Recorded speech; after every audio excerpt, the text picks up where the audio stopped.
Hello, welcome to my channel, Another Bibliophile Reads. My name is Greg, and I am going to do a response video to Reading Pet Peeves. This was a video originally created by Nick Stewart, and it has been done by Steve Donahue, Criminale, MJ, A Book Olive, and a few other people. And this is just a really fun way to talk about things, about what disturbs you as a reader when you are reading a book. So this is basically content within a book. The original talked about 3 pet peeves that you still have and 3 that you have gotten rid of.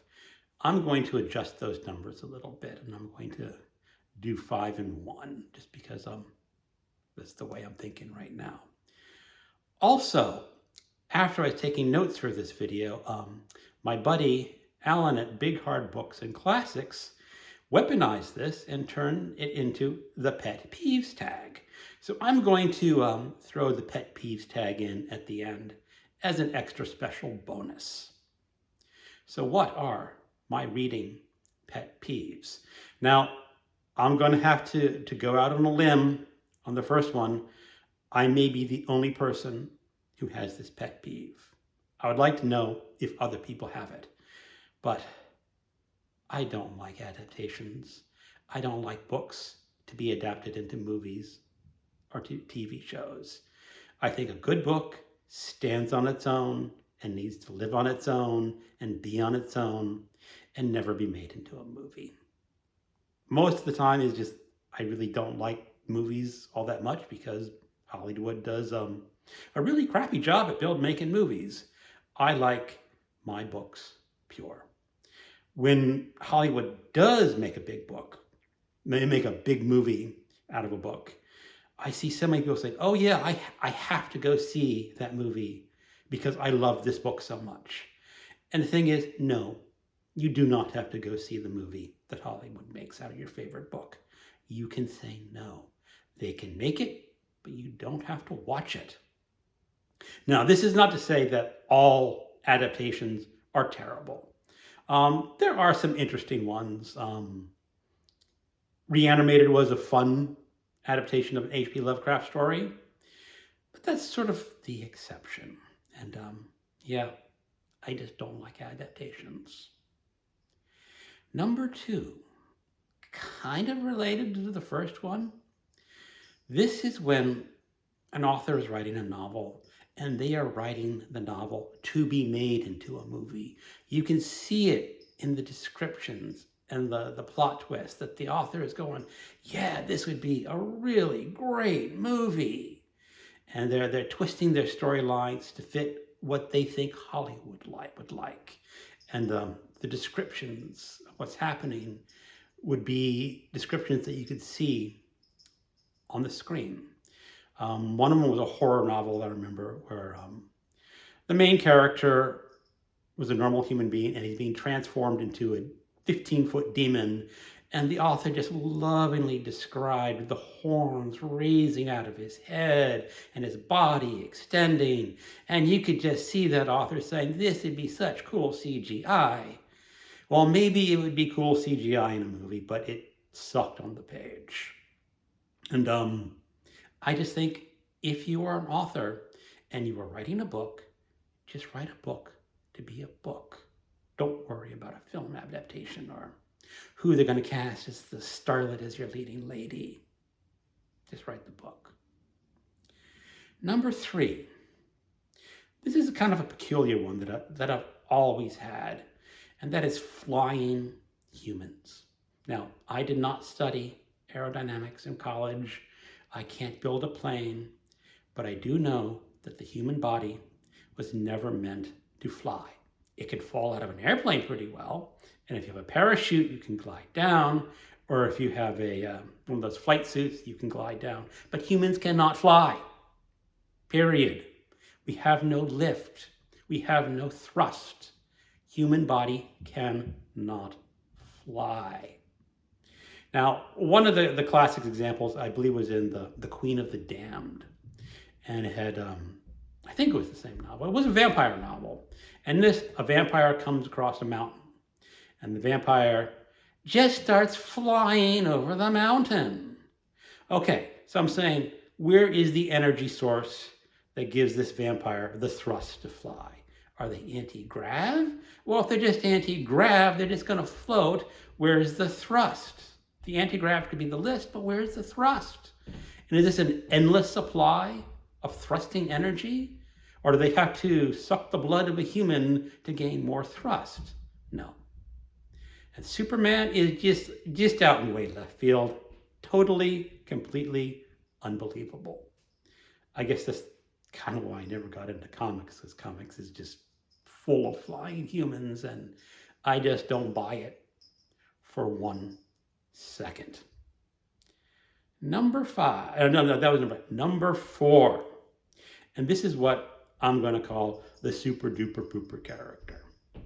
This is a character who's extremely intelligent, who is extremely talented at everything he or she can do, and is possibly fabulously rich as well. And one of the worst examples was a thriller. I don't remember the name of this thriller, the author. But the premise is that people are mysteriously dying in the United States, and the FBI is looking into it, and they notice that all these people who are being murdered are in their database as potential serial killers. And the story is that there is a super duper pooper serial killer, and this serial killer has hacked into the FBI computer and is solving all these serial killer crimes and then going out and killing the serial killers. And this serial killer is super rich. Yes, super rich. He can afford to hire Black Op helicopters to defend his compound. And when this poor, super intelligent, super beautiful FBI agent gets up with her father to take down this serial killer, but can't do it in official ways, has to dodge Black Hawk helicopters with machine guns. Now, if a human being goes up against a Black Hawk helicopter with machine guns, that human being is going to die. I mean, it's like this author was sucking at the dingleberries surrounding Hollywood's anus, trying to get this into a movie. And I guess that sort of goes back to Pet Peeve 1 and Pet Peeve 2. But yeah, characters don't have to be that superhuman to be interesting story. They can be ordinary person dealing with ordinary crimes in an ordinary way. And if you're a talented author, you can pull it off. They don't need to be superhuman. Okay. Prompt number, or pet peeve number 5, Schmaltzy stories. Oh my God. I don't like it when the author just turns on the schmaltz. One of the most recent examples was My Brilliant Life by, I don't remember the author's first name, but the last name was Kim, and it was translated from the Korean. And it was the story of a little boy with a very devastating disease. And this is the disease that prematurely ages children. So the boy is 14 years old, but physically he's like living in a 90-year-old body. I'm sure that is a terrible disease. But the way the author told this story had me gagging. It was just so schmaltzy. It was like a Hallmark Hall of Fame movie on steroids. One of the lines that really made me want to throw that book across the room, well, it was on an e-reader, so I wouldn't throw an e-reader, but you understand the cliche, was when the kid said, do you know how do you know how when you have a good kid? And he says, the kid has great parents. And okay, the story is about how much the parents love the kid and how much the kid loves his parents. And I was just gagging all the way with the schmaltz. Now, I had to read this book because it was on the BookTube prize list of books, and I would not have picked this up on my own normally. I would have immediately DNF'd it after a line, those schmaltzy lines, but I had to finish it. And I guess there are some readers who love the schmaltzy sentiment and emotionality of books, but count me out. Okay, for a pet peeve that I no longer have, when I first started listening to audiobooks, I had a rule, and the rule was do not listen to an audiobook unless I've actually read the book first. And I did that for my first 4 or 5 books, and then I just listened to a new book that I hadn't read before. And I discovered that, yes, an audiobook can exist perfectly well on its own. It does not have to be a supplement to the written word. So that was a pet peeve that I gave up. And those are my pet peeves. I could probably think of a few more, but let's not make this an extensive video. And now for Alan's Pet Peeves Tag. There are 8 prompts. And let me go through these rather quickly. Do you use for read along with audiobooks? Yes, I can read along a book with an audiobook. I do that a lot, especially with complicated books. And it is a very good way to just focus your mind on the text as you're listening along with the audiobook. Number 2, do you utilize your local library? When I can. I think I've mentioned this elsewhere, that my local library right now is not the best funded local library. I live in Virginia. We are south of the DC, and it's just not a priority for this community to have a well-stocked library. So I use it when I can, but there's a lot of things that I will not be able to get from my local library. Number 3, do you DNF books? Yes, I do. If I'm not enjoying a book and it's getting to be a slog, there is no reason for me to finish. There are no book police that will come and arrest me if I don't finish that book. No one will really care. Number 4, do you read multiple books at the same time? Yes, I am always listening to an audiobook and I am always reading a book. And that is just a perfect number of books to be reading simultaneously.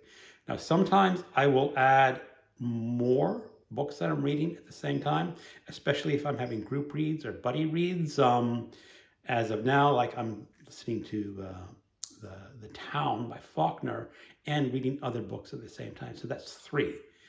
And 3 is getting close to the limit. I have gotten up to trying to read 4 or 5 books at the same time. And at that point, your mind just can't hold it all. And I'm going to go with 3, maybe 4 as the upper limit. Preferably just 2, but 3 is okay. Number 5, do you make time or have a specific time in your day devoted to reading? Not exactly. I am retired, so I have a lot of time during the day when I know I will have free time. I do know one of the first things I do in the morning is go for a half hour or hour walk, and that is devoted audiobook time. So every day I do that. After that, I pick my time to read as the day allows, unless I have certain chores I need to do. But it is a good idea to try to make sure that you carve out time for reading, because that is the way to get through books, is to make time for reading. Number 6, do you dog-ear books? No, I do not like to damage my books. Number 7, do you annotate books? Well, if I don't like to dog-ear books, and I consider dog-ear booking damage, I'm certainly hell not going to annotate them. Because first of all, I hate my handwriting. It's just very sloppy and unpleasant to look at, and you'll make your book ugly if I were to write in it. And I may not agree with what I write later on down the road. Now, I will use those colored flags that you can stick to a book, because you can tear them out and it leaves no damage whatsoever on the book. So I do use those on occasion. Number 8, how do you feel about spoilers? I don't have a hard and fast rule about no spoilers. When you're reading certain mysteries, yeah, it's good not to know the solution before you go into it. But for more literary books, it really doesn't matter, because the story is only part of the experience. So that is the end of the Pet Peeves tag. Thank you for watching, and have a good day. Goodbye.